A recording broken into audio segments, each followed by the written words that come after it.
Jair Bolsonaro está inelegível por 8 anos. E, pelo jeito, também não quer ver Michele no Planalto. Segundo o jornal, abre aspas, O Globo, depois de dizer publicamente que sua mulher pode ser candidata à presidência em 2026, o ex-presidente tem voltado atrás em sua afirmação. Em conversas reservadas com aliados, Bolsonaro tem avaliado que não quer Michele como presidente, porque, segundo a avaliação dele, o cargo é pesado demais e a ex-primeira-dama seria alvo de perseguição. Querida Deise Chocari, podemos dizer, número 1, que política é uma máquina de moer carne humana? E número 2, a primeira vítima é a família do político? Deise Chocari. Ah, com certeza, Capês. Além de ser machista, né? Agora a Gisele vai dar problema com a Gisele. Não, gente, não. Tá, depois você fala. Tá, deixa ela falar, depois você fala. Vai. Mas é uma máquina de moer carne. Eu acho que o ex-presidente Jair Bolsonaro, ele deu uma entrevista falando que... Acho que foi até para a Mônica Bergamo falando que ele tinha uma bala de prata para 2026 e que ele não iria falar agora justamente por causa dessa máquina de moer carne, né? Porque se ele fala agora, o desgaste é muito maior, né? A gente vê o que tem acontecido com os potenciais nomes para 2026, né? O Zema, o Tarcísio, eles são alvo desse desgaste o tempo inteiro, né? Mas no caso do ex-presidente Jair Bolsonaro, ele tem uma dificuldade aí. Eu fiz meu pós-doutorado em cima dos discursos dele, né? Eu li todos os discursos dele enquanto ele foi deputado federal. O ex-presidente Jair Bolsonaro, ele tem uma dificuldade em fazer lideranças, né? Em deixar, ficar nas sombras para que outra pessoa apareça mais. Isso é uma dificuldade da vida pública dele, né? Tanto é que a gente pode ver que todas as pessoas que têm aparecido como potenciais nomes para 2026, elas saem um pouco daquela alçada, daquele clã dele, né? Ou o Tarcísio ou o Zema, que não estão efetivamente ligados a ele. O que eu acho que é um erro, porque política é chegar no poder, se manter no poder e destruir o adversário, né? O presidente Jair Bolsonaro, a gente sempre falava isso, a partir do momento que ele foi declarado inelegível, a dificuldade dele de atuar nos bastidores, ela é muito clara, né? Então, ok, eu sempre falei aqui que eu não acho que a Michele Bolsonaro tem potencial para chegar em 2026, mas daí o ex-presidente, que é um dos maiores nomes da direita, dizer isso, ele vai colocando uma pá de cal também na direita. Então, acho que o ex-presidente, ele erra um pouco nessas declarações dele e ele mostra aquilo que a gente vinha falando aqui no Linha de Frente, que é uma clara dificuldade de agir nos bastidores. Minha querida Geisiane Freitas, também não é a Michele que tem que decidir isso também?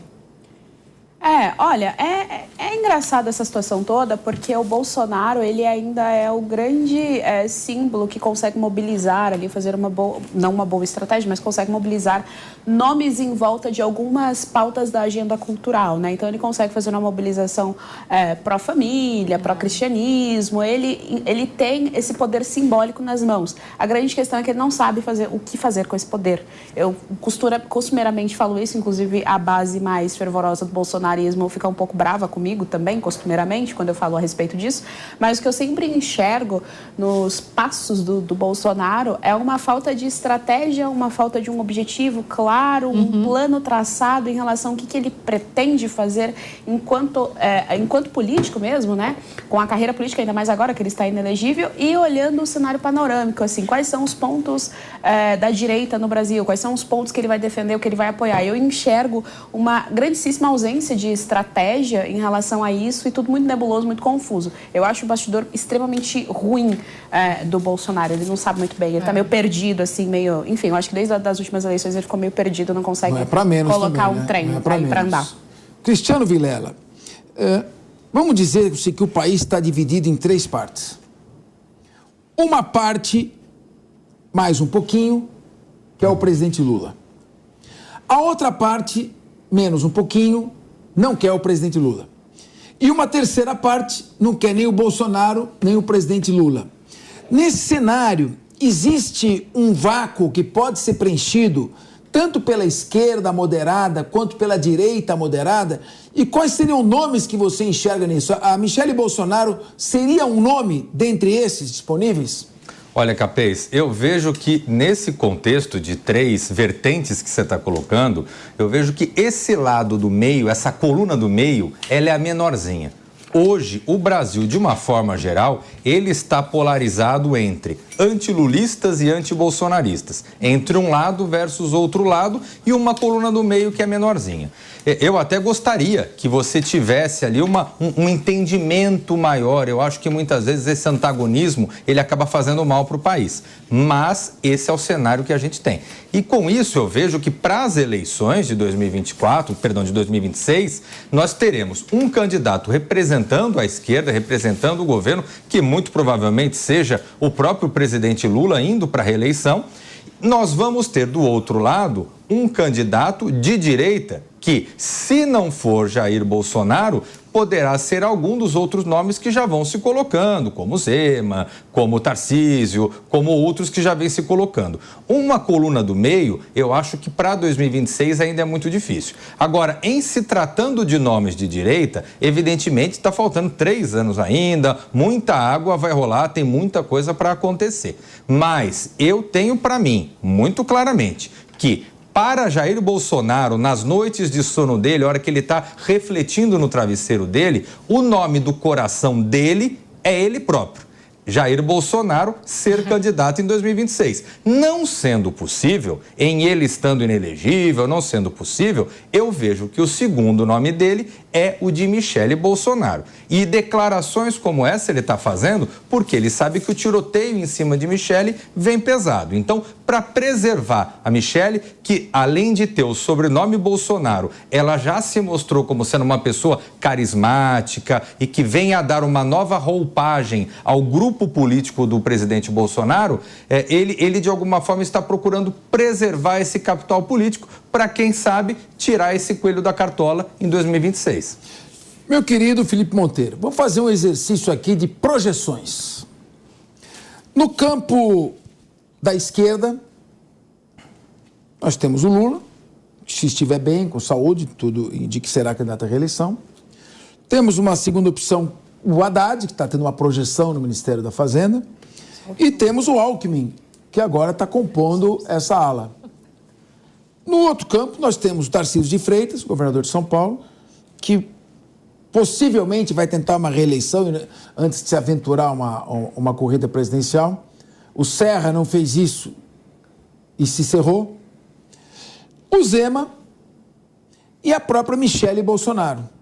Ou ainda, Jair Bolsonaro, se houver uma mudança no panorama jurídico, que é muito improvável. Como é que você vê essa montagem desse cenário aqui, das peças que estão sendo montadas?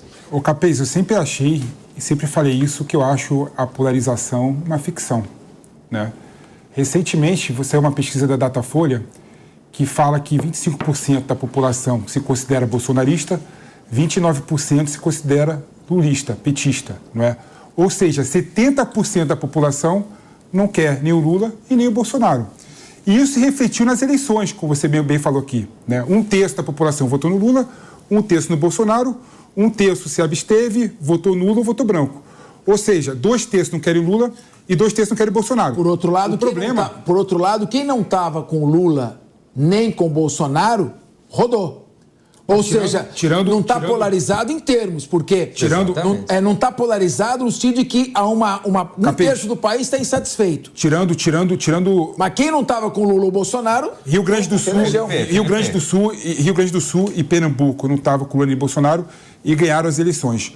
Os dois foram hábeis o suficiente de romper a polarização, a falsa polarização. Mas assim, o que você falou nesse. Você vê o que aconteceu no estado de São Paulo? No estado de São Paulo, tudo bem. Assim, tinham 600 prefeitos apoiando o governador Rodrigo Garcia, que ia para a reeleição.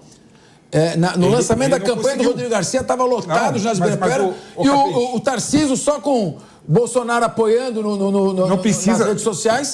Ele não conseguiu, o Rodrigo Garcia, a justificativa é fácil. Ele não conseguiu, o Rodrigo Garcia, dialogar com os 2/3 da população que via nele uma alternativa contra o Bolsonaro e contra o Lula, né? Mas não tinha por que o Ciro Gomes e a... Pode falar, Deise, ele fala junto aqui. E a Simone Tebet não cresceram na pesquisa? Porque não romperam, também não conseguiram dialogar com os 2/3. Então, o desafio político que tem é romper com a polarização. Não, eu não acho que seja romper com a polarização. Eu acho que esse percentual da população que tu está falando não quer se envolver com política.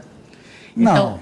Então, eu acredito que sim, porque a política é vista como uma coisa suja e corrupta. Então, essas pessoas, elas não querem se envolver. Coloca um moderado. Entra ali 2026 com Lula e coloca um moderado do outro lado, para tu ver se o moderado não vai ser massacrado. Ah, não sei não. Não, eu acredito. Eu acho que uma pessoa como a Tereza Cristina, assim, por exemplo, se fosse candidata, ia mais voto que o Bolsonaro. Olha, vou te falar uma coisa, Deise. Um grande representante da esquerda no Brasil... Você vai responder, claro. Não, só para concordar com a Deise. Um importante nome da esquerda no país falou uma coisa para mim. Hoje, o público quer posição. Você é a favor ao aborto ou contra o aborto? Olha, veja bem, tchau, não quero te ouvir. Você é a favor do casamento entre pessoas do mesmo sexo ou não? Olha, se fizer um contrato para que seja partilhados os bens... Não, esquece, é a favor ou contra? Então, o fato de estar muito polarizada a política, ou você tem uma posição firme de um lado, de outro, ou você se perde no meio da irrelevância. O candidato que não tiver uma posição, ele está considerado irrelevante. Mas não dá então, para ser relevante. a polarização vai continuar, provavelmente... Há um significativo número de pessoas que talvez estivessem com o Jair Bolsonaro e, por alguns motivos, não continuaram com ele. Mas a tendência é que estivessem com ele. Então, o país ainda está polarizado.